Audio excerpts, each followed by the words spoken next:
আসসালামু আলাইকুম। আজকে আমি দেখাবো রেস্টুরেন্ট স্টাইলের হেলদি ভেজিটেবল। এটি চমৎকারভাবে স্টেপ বাই স্টেপ আপনাদের দেখাবো কিভাবে আপনারা বয়েল করবেন, কিভাবে কুক করবেন। তো ভিডিওটা স্কিপ করলে কিন্তু অনেক কিছুই মিস করে যাবেন। তাহলে চলুন দেরি না করে শুরু করছি। এখানে আমি বেশ কয়েক ধরনের ভেজিটেবল নিয়েছি। তো আপনারা যে সকল ভেজিটেবল পছন্দ করবেন সেগুলোই নেবেন, কোনো সমস্যা নাই। ধরা বাঁধা কোনো নাই যে এই ভেজিটেবলগুলোই নিতে হবে।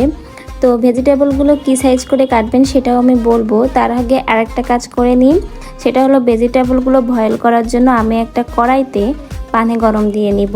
একেবারে ফুটন্ত গরম পানি হতে হবে। আর পানিটা গরম করার ভিতরেই আমি কিন্তু 1 চামচ পরিমাণ লবণ দিয়ে দিচ্ছি। আপনাদের কাছে বেকিং পাউডার থাকলে 1 চামচ বেকিং পাউডারও দিয়ে দিবেন। এখন যে ভেজিটেবলগুলো কেটে রেখেছিলাম তারই সাইজ বলি, ফিঙ্গার সাইজ করে কিন্তু আপনারা ভেজিটেবলগুলো কেটে নেবেন। দেখুন ঠিক আমি কিন্তু এরকম ফিঙ্গার সাইজ করে কিন্তু ভেজিটেবলগুলো কেটে নিয়েছি। আর আবারও বলি, এখানে কিন্তু কোনো ধরা বাঁধা নেই যে এই ভেজিটেবলগুলোই নিতে হবে। যে কোনো ভেজিটেবল আপনারা নিতে পারেন, পছন্দ মতো নিতে পারেন। গাজর নিতে পারেন, নরম ভুট্টা নিতে পারেন, লাউ নিতে পারেন, চাল কুমড়া নিতে পারেন। পছন্দ মতো ভেজিটেবল কিন্তু আপনারা এখানে অ্যাড করে নিতে পারেন। আর সাইজটা তো বলেই দিলাম, এরকম সাইজ হবে। এদিকে ভেজিটেবলগুলো বয়েল করার জন্য কিন্তু পানিটা একেবারেই রেডি হয়ে গেছে। আমি ভেজিটেবলগুলো দিয়ে দিচ্ছি। ভেজিটেবলগুলো দিয়ে 5 মিনিটের মতো আমি বয়েল করব। আর এখানে কিন্তু আবারও বলি, পানির কোনো ধরা বাঁধা নেই। আপনাদের ভেজিটেবলের পরিমাণ বুঝে কিন্তু পানিটা দিবেন। বয়েলের সময় পানির পরিমাণটা একটু বেশি দিলে হয় কি, প্রত্যেকটা ভেজিটেবলের কিন্তু একটা নিজস্ব কষ্ট রয়েছে, একটা নিজস্ব টেস্ট রয়েছে। বেশি পানি দেওয়ার জন্য এই ভেজিটেবলগুলোর স্বাদটা কিন্তু অন্য ভেজিটেবলের ভিতরেও ভালো করে ঢুকে যেতে পারে। তো ভেজিটেবলটা কিন্তু আমার 5 মিনিটের মতো বয়েল করা হয়ে গেছে। এখন হলো মেন স্টেপ। এই স্টেপে কিন্তু আপনারা অবশ্যই ঠান্ডা পানির ভিতরে আপনাদের ভেজিটেবলগুলো দিতে হবে। ঠান্ডা পানির ভিতরে ভেজিটেবলগুলো দেওয়ার মেইন কারণই হচ্ছে কুকিংটা এখানে স্টপ হয়ে যাবে। এর বেশি কিন্তু ভেজিটেবলগুলো আর কুক হবে না, সুন্দর একটা কালার আসবে। দেখতেই পাচ্ছেন ভেজিটেবলগুলো কতটা সুন্দর একটা কালার এসেছে।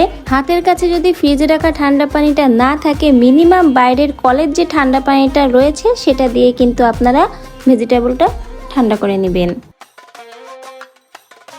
ফ্রাই প্যানে কিন্তু আগে থেকে আমি এখানে তেলটা গরম করে নিয়েছি। আপনাদের হাতের কাছে যদি বাটার বা ঘি থাকে সেটা দিয়েও করতে পারেন। বাটার দিয়ে করলে বেশি ভালো হয়, স্মেলটা খুব ভালো আসে। এখানে আমি 4-5 কোয়া রসুন চপ করে নিয়েছি। আপনাদের ভেজিটেবলের পরিমাণটা বুঝে রসুনটা চপ করে নেবেন।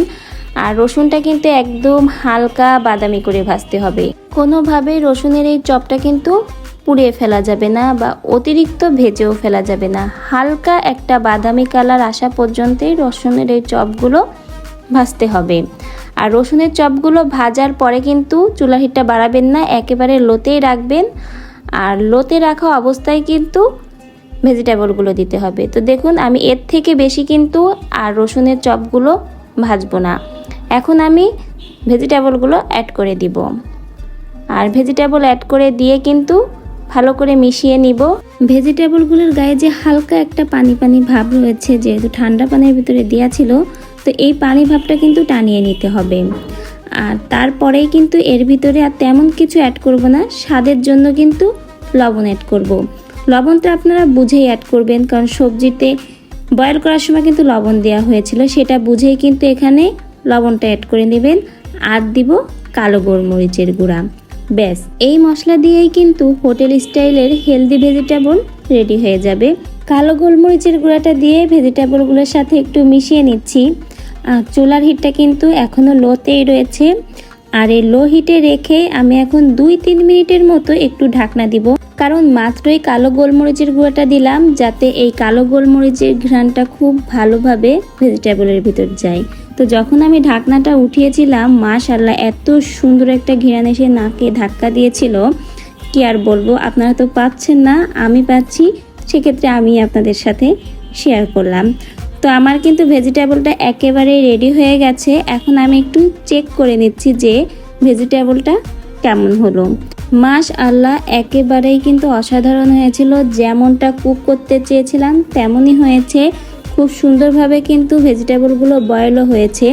তো আপনারা যদি রেস্টুরেন্টে যে এরকম হেলদি ভেজিটেবল খেতে চান, সেক্ষেত্রে কিন্তু রেস্টুরেন্টে না যেয়ে বাসায় কিন্তু এই হেলদি ভেজিটেবলটা সহজভাবেই তৈরি করে নিতে পারেন। কোনো রকম ঝামেলা নাই, পছন্দ মতো সবজি দিতে পারবেন, ইচ্ছা মতো কিন্তু খেতেও পারবেন।